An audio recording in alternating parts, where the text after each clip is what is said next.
تاریخ انسانی کا وہ واحد جرنیل جس نے 100 سے زیادہ جنگیں لڑیں لیکن کبھی شکست کا سامنا نہیں کیا، جانتے ہیں وہ کون تھے؟ وہ تھے سیف اللہ یعنی اللہ کی تلوار، حضرت خالد بن ولید رضی اللہ عنہ۔ جنگ موتا ہو یا یرموک، جب دشمن کی لاکھوں کی فوج سامنے ہوتی تو حضرت خالد بن ولید رضی اللہ عنہ کی ایک للکار ان کے کلیجے چیر دیتی تھی۔ آپ رضی اللہ عنہ فرمایا کرتے تھے، اے دشمنوں، میں تمہارے پاس ایسی قوم لے کر آیا ہوں جو موت سے اتنی ہی محبت کرتی ہے جتنی تم زندگی سے کرتے ہو۔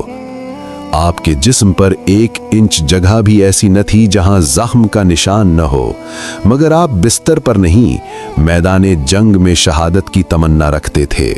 آج ہمارے نوجوانوں کو فلمی ہیروز کی نہیں بلکہ ان اصلی ہیروز کی ضرورت ہے۔ اگر آپ کو بھی اس عظیم سپہ سالار پر فخر ہے تو کامنٹ میں رضی اللہ عنہ ضرور لکھیں اور ویڈیو شیئر کریں۔